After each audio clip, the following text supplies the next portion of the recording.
Marcus had always been different from other children in the small mountain village of Clearwater. While other kids played with toys and games, he spent his time talking to animals that seemed to understand him perfectly. His parents, Sarah and Tom, initially thought it was just childhood imagination, but as Marcus grew older, they realized their son possessed something extraordinary. The boy could communicate with creatures in ways that defied explanation. Birds would land on his shoulders and chirp responses to his whispered questions. Stray cats followed him home regularly, and even the meanest dogs in the neighborhood became gentle giants around him.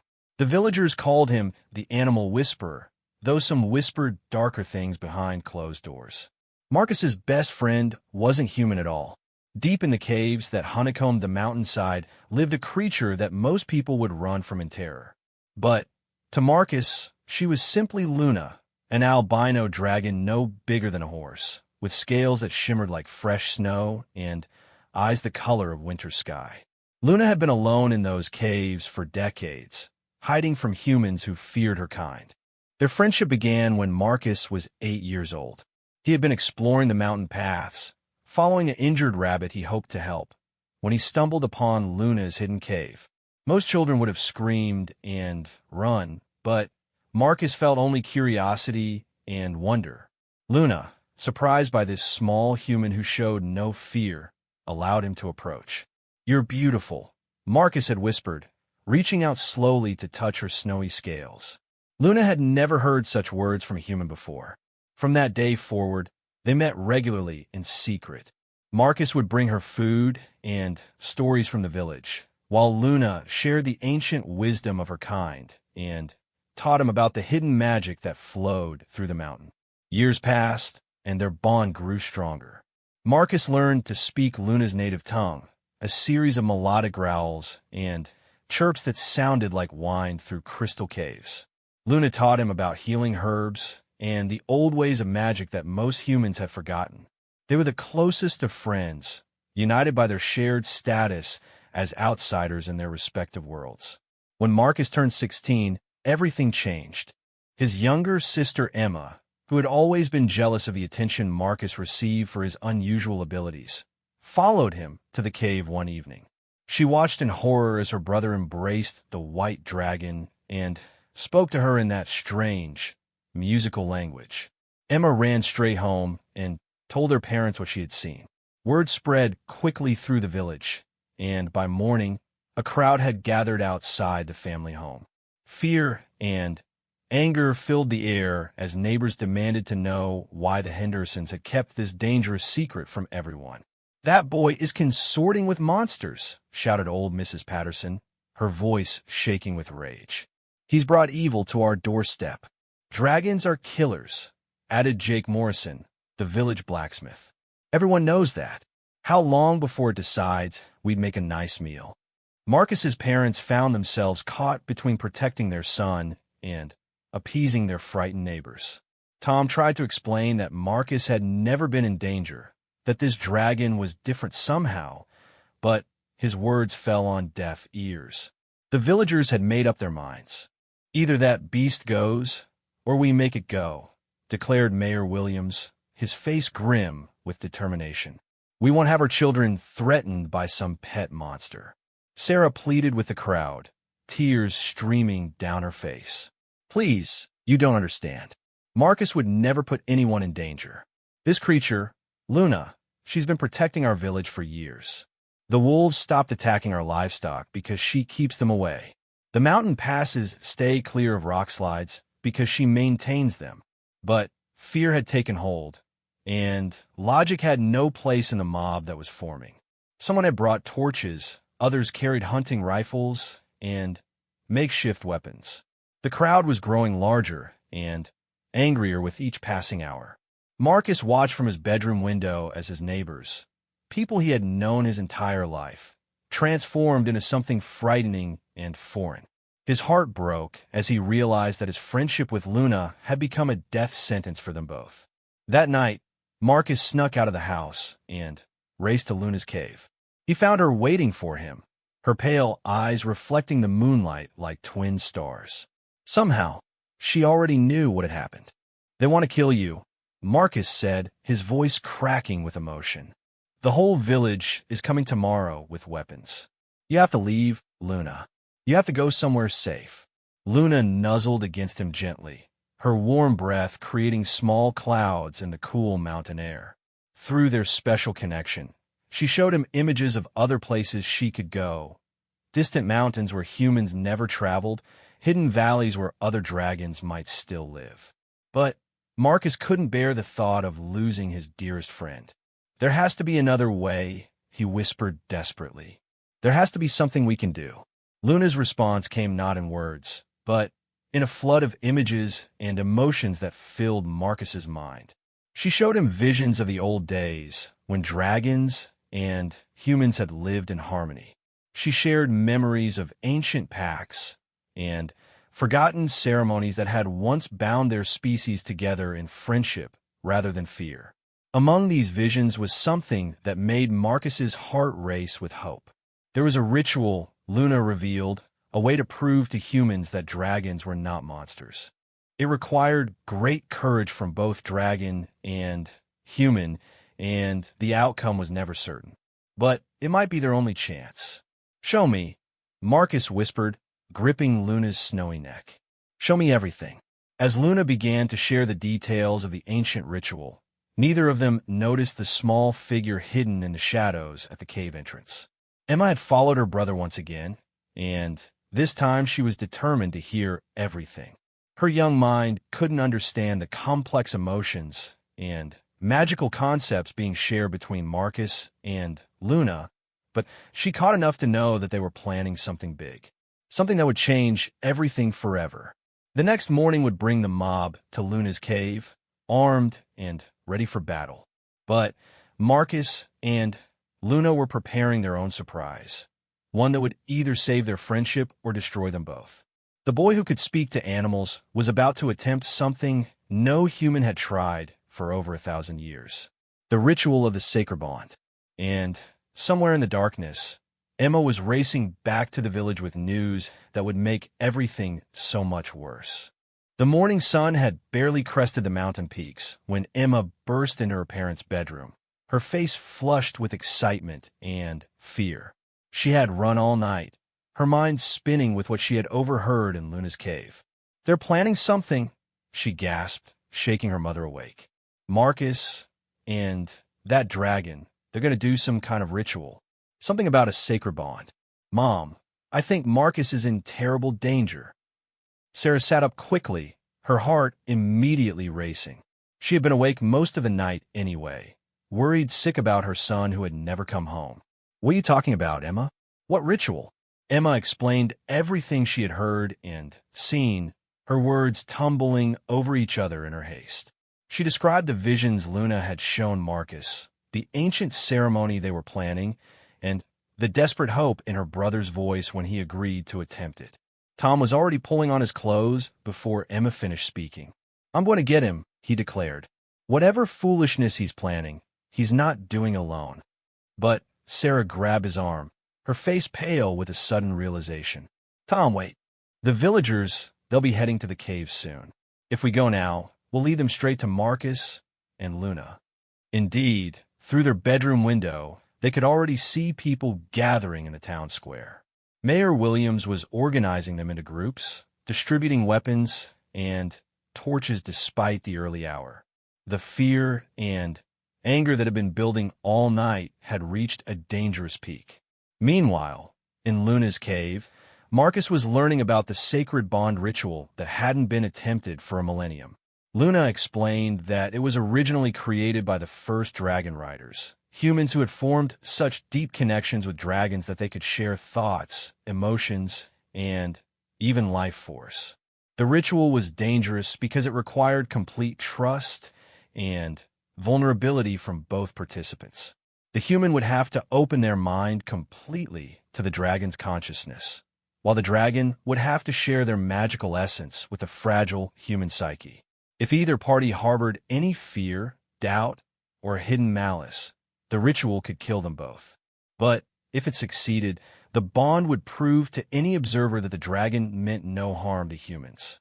The shared consciousness would make deception impossible, and the magical connection would allow others to feel the dragon's true nature through the human. Are you certain about this?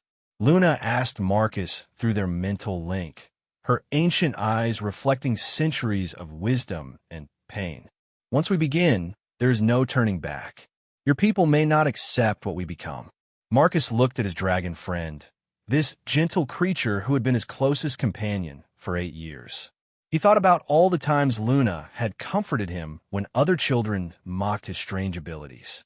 He remembered how she had secretly helped him rescue injured animals, using her magic to heal creatures that would have died otherwise. He knew Luna's heart better than he knew his own.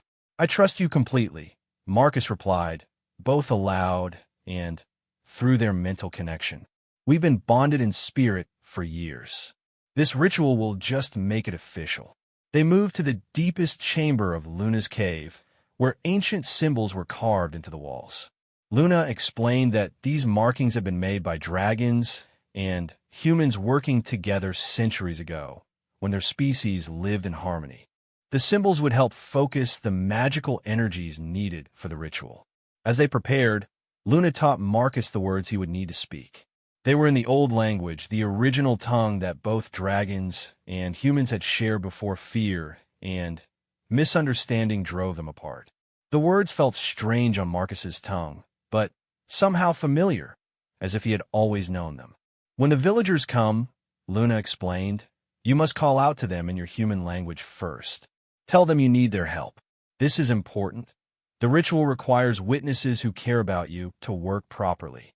Marcus nodded, though his stomach churned with anxiety. The idea of facing an angry mob and asking for their help seemed impossible. But Luna assured him that the ancient magic would guide them if they stayed true to their purpose. Outside the cave, the sound of approaching voices echoed off the mountain walls. The villagers had arrived, led by Mayor Williams and armed with everything from hunting rifles to farm tools. They moved slowly, cautiously, clearly expecting a fight. Remember, whispered Jake Morrison, clutching his rifle tightly, dragons are cunning. It might try to trick us with magic. Just aim for the head, added Mrs. Patterson, her voice sharp with hatred. One clean shot should do it. Marcus's parents were somewhere in the group, Sarah weeping quietly while Tom tried to think of some way to protect his son. They had tried to convince the mob to let them talk to Marcus first, but Mayor Williams had refused. That boy is under the creature's influence, the mayor had declared. We can't risk it controlling him when we arrive. Our only choice is to eliminate the threat quickly and completely. As the voices grew louder, Marcus and Luna took their positions in the center of the symbol circle. Luna lay down, her white scales gleaming in the dim light filtering through the cave entrance. Marcus knelt beside her, one hand resting on her massive head. Whatever happens, Luna said softly, know that you have been the greatest friend I could have asked for. In 800 years of life, no one has shown me the kindness you have. Marcus felt tears stinging his eyes. Don't talk like that. We're going to get through this together. The footsteps were right outside now. Marcus could hear Mayor Williams organizing the villagers into position, could hear the metallic clicks of weapons being readied. His heart pounded so hard he thought it might burst from his chest. Taking a deep breath, Marcus stood up and called out in the strongest voice he could manage. Please, I need your help. The words echoed through the cave and out into the morning air. Silence fell over the mob as they processed what they had heard. It wasn't what they had expected. My mate is dying. Marcus continued, using the old word for companion that Luna had taught him. Please help my mate. Sarah gasped when she heard her son's voice, and she pushed forward through the crowd. Marcus, come out here right now. I can't leave her. Marcus called back, his voice breaking with emotion. She's all I have. Please just listen to me. Let me show you who she really is. Mayor Williams raised his rifle, his face grim. The boy is definitely under the creature's control. We need to end this now. But before he could fire, Marcus began speaking the ancient words Luna had taught him. His voice rang out clear and strong, the syllables flowing like music through the cave. The words seemed to carry power with them, making the very air shimmer with possibility. Luna responded with her own part of the ritual, her voice a deep harmonic counterpoint to Marcus's human tones. The symbols carved into the cave walls began to glow with soft, silver light. "What in heaven's name?" whispered Tom, lowering his own weapon as he watched the magical light spread throughout the cavern. The villagers stood transfixed as the ritual reached its climax. Marcus and Luna's voices joined together in perfect harmony, human and dragon becoming something greater than the sum of their parts. The silver light grew brighter, washing over everyone present. And then, in a moment that would change everything, the sacred bond snapped into place. Marcus gasped as Luna's consciousness merged with his own. For an instant that felt like eternity, he experienced life as a dragon. The vast loneliness of centuries spent hiding from humans, the desperate hope that someday her kind might be accepted again, the deep love she felt for this brave human boy who had seen past her fearsome appearance to the gentle soul beneath. But, more importantly, everyone present felt it too. The magical energy of the bond allowed every human in the cave to experience Luna's true nature directly. They felt her sadness, her gentleness, her fierce protectiveness of the village she had secretly guarded for decades. Mayor Williams dropped his rifle as he was overwhelmed by the dragon's memories of chasing away predators that threatened the village livestock. Mrs. Patterson fell to her knees as she experienced Luna's anguish at being called a monster by the humans she had tried so hard to protect. Sarah ran forward as the light faded, no longer afraid but filled with wonder at what her son had accomplished. "Marcus, are you all right?" Marcus stood slowly, his eyes now carrying flecks of silver that matched Luna's.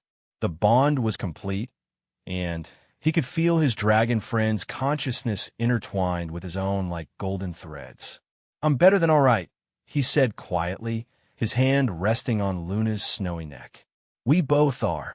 The transformation in the villagers was immediate and profound. They had felt Luna's true heart, and there was no going back from that knowledge.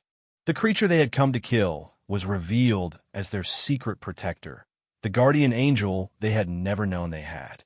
But as the initial shock wore off, new questions began to arise. What did this mean for their village?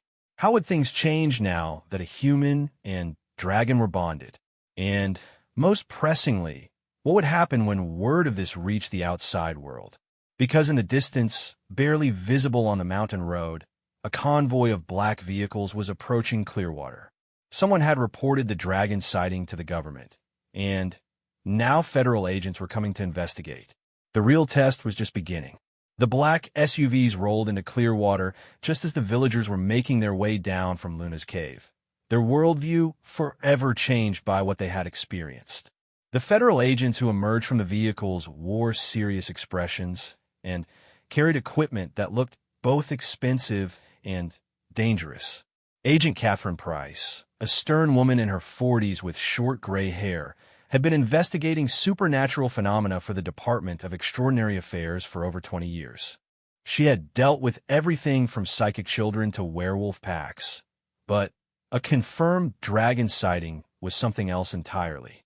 "Ma'am," her partner Agent Rodriguez said quietly, consulting his tablet, "the satellite imagery confirms it. Heat signature matches known dragon patterns, and the witness reports are consistent. We're looking at a Class A cryptid situation." Agent Price nodded grimly. Class A meant immediate containment and possible elimination. Dragons were considered too dangerous to exist near human populations, regardless of their behavior. The official policy was shoot first, study the remains later. As the agents set up their equipment in the town square, the returning villagers began to realize the magnitude of their situation. Word of Luna's existence had clearly reached federal attention, and everyone knew how these situations typically ended. Sarah clutched Tom's arm as they watched the agents unload what looked like military-grade weapons. "They're going to kill her," she whispered, her voice filled with horror. "After everything we just learned, they're going to kill Luna." Marcus felt his dragon friend's fear through their new bond. Luna was experiencing terror unlike anything she had known in her 8 centuries of life. Not fear for herself, but fear for Marcus and the villagers who might be hurt if she tried to defend herself. "We have to do something," Marcus said urgently to his parents. "Luna saved this village for decades. We can't let them murder her now." Mayor Williams, still reeling from his experience in the cave, found himself in an impossible position. His duty to the village meant cooperating with federal authorities, but his newfound understanding of Luna's true nature made that cooperation feel like betrayal. Agent Price approached the mayor with businesslike efficiency. "I'm Agent Price, Department of Extraordinary Affairs. We're here about the dragon. I need you to evacuate all civilians to a safe distance while we handle the situation." "Handle?" Mayor Williams asked weakly. "What exactly does that mean?" "Standard protocol," Agent Price replied coldly. "Contain, study, and eliminate if necessary. Dragons are classified as inherently dangerous entities. We can't risk civilian casualties." Emma, who had been watching from nearby, suddenly stepped forward. Despite being the one who had initially revealed Luna's existence, she had also been changed by the cave experience. "You don't understand," she said desperately. "The dragon isn't dangerous. She's been protecting us." Agent Price looked down at the young girl with practiced patience. "I understand this might be confusing for you, but dragons are apex predators. Any appearance of docility is simply a hunting strategy. They're very intelligent and capable of long-term manipulation." Marcus emerged from the crowd, his silver-flecked eyes marking him as something new and different. Agent Price immediately recognized what she was seeing, and her hand moved instinctively toward her weapon. "You're the bonded human," she said, her voice sharp with alarm. "Son, step away from the creature immediately.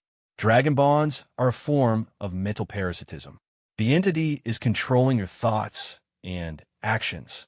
"No," Marcus said firmly, his voice carrying an otherworldly resonance that made several agents step backward.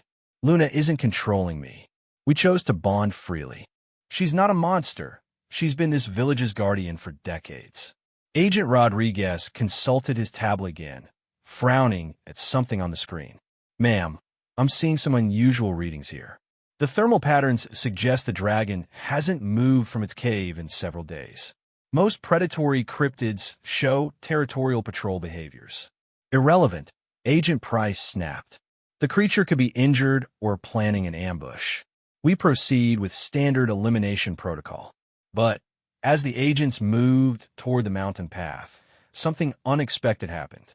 The entire village stepped in front of them, forming a human wall between the federal agents and Luna's cave. Old Mrs. Patterson, who had been the most vocal about killing Luna just hours earlier, stood with her arms crossed defiantly. "You'll have to go through us first," she declared. "That dragon has been keeping wolves away from our children for years." Jake Morrison nodded agreement, his blacksmith's muscles making him an imposing figure. "Every time we had livestock go missing, we blamed it on natural predators. Turns out Luna was chasing off the real threats before they could reach us." Agent Price stared at the crowd in disbelief. "You're all suffering from magical influence. Dragon bonds can affect entire communities through shared exposure. This is exactly why these creatures are so dangerous." Sarah stepped forward, tears streaming down her face, but her voice strong. "I felt her mind," she said simply. "I felt her heart. You can't fake that kind of gentleness, that kind of love. Luna isn't evil. She's lonely. She's been alone for centuries, just trying to find some small way to help the humans she's too afraid to approach directly." Tom joined his wife, placing a protective arm around Marcus. "My son isn't being controlled," he declared. "He's the same boy he's always been, just more complete now. The bond didn't change who he is. It revealed who he was meant to be." Agent Price found herself facing an entire community that was willing to die to protect a dragon. In all her years of dealing with supernatural situations, she had never encountered anything like this. Usually, Civilians were eager to have dangerous entities removed from their vicinity. "This is unprecedented," Agent Rodriguez murmured to his partner. "The entire population is showing protective behaviors toward the cryptid. If they're all under magical influence, then we need to consider alternative approaches," Agent Price finished, though she clearly didn't like the implications. "Rodriguez, contact headquarters. Tell them we have a potential Class B situation instead of Class A." Class B meant possible coexistence protocols rather than immediate elimination. It was a designation rarely used, typically reserved for entities that demonstrated clear beneficial behaviors toward human populations. As the agents retreated to their vehicles to make calls and reassess the situation, Marcus felt Luna's confusion and hope through their bond. She had never imagined that humans might actually defend her, might see her as something other than a monster to be destroyed. "What happens now?" Luna asked Marcus through their mental connection. Marcus looked around at his village, at the people who had been prepared to kill Luna just hours earlier and were now willing to die for her. The transformation was miraculous, but he knew it was only the beginning. "Now we figure out how to live together," Marcus replied, both aloud and through the bond. "All of us." Agent Price returned after an hour of heated phone calls with her superiors. Her expression was troubled, but no longer hostile. "I've been authorized to establish a provisional coexistence agreement," she announced to the gathered crowd. "The dragon will be granted temporary protected status while we conduct a full behavioral assessment. However, there will be conditions." The conditions were extensive. Luna would need to submit to regular health and behavioral evaluations. Marcus, as the bonded human, would become a government liaison responsible for monitoring and reporting on Luna's activities. The village would be subject to periodic inspections, and any sign of aggressive behavior from Luna would result in immediate termination protocols. It wasn't perfect, but it was a chance. For the first time in over 1,000 years, a dragon would be officially recognized as something other than a mindless monster. As the federal agents established their monitoring equipment and began the lengthy process of documenting this unprecedented situation, Marcus sat with Luna in the mouth of her cave, looking out over the village that had become their shared home. "Are you ready for this?" Marcus asked his dragon friend. "It's going to be complicated. There will be people who never accept you, officials who question every decision, restrictions on your freedom." Luna's massive head turned to gaze down at the boy who had changed everything. Her winter blue eyes reflected not fear but hope. "For 8 centuries I have lived in shadows," she replied through their bond. "To live in sunlight, even with constraints, is worth any price. And I will not be facing these challenges alone." Indeed, Luna was no longer alone. She had Marcus, bound to her by magic and choice. She had the village, transformed by understanding into protectors rather than persecutors. And, perhaps most importantly, she had hope for a future where dragons and humans might learn to coexist once again. The government agents worked through the night, establishing communication protocols and safety measures. News crews would arrive within days, followed by scientists, researchers, and curiosity seekers from around the world. Clearwater was about to become the most famous small town on Earth. But in the early hours of dawn, as Marcus slept peacefully against Luna's warm flank and the village settled into its new reality, a remarkable thing happened. For the first time in 800 years, Luna began to sing. Her voice rose from the cave like crystalline music, a dragon's song of joy and gratitude that echoed off the mountain walls and drifted down into the valley below. The villagers woke to this otherworldly melody, and instead of fear, they felt peace. Children pressed their faces to windows, listening in wonder to the most beautiful sound they had ever heard. Parents stood in doorways, understanding instinctively that they were witnessing the beginning of a new age. Emma, watching from her bedroom window, felt tears running down her cheeks. She had been the one to expose Luna's existence, driven by jealousy and fear. But Seeing her brother sleeping peacefully beside the magnificent white dragon, she finally understood what Marcus had always known. Some friendships transcend species, circumstances, and the fears that divide us. Some bonds are so pure and true that they can change the world. As Luna's song continued, carried by the wind to distant valleys and far-off cities, other ancient beings stirred in their hiding places. Dragons that had slumbered for centuries raised their heads and listened, recognizing in that melody something they had thought lost forever. The song of hope.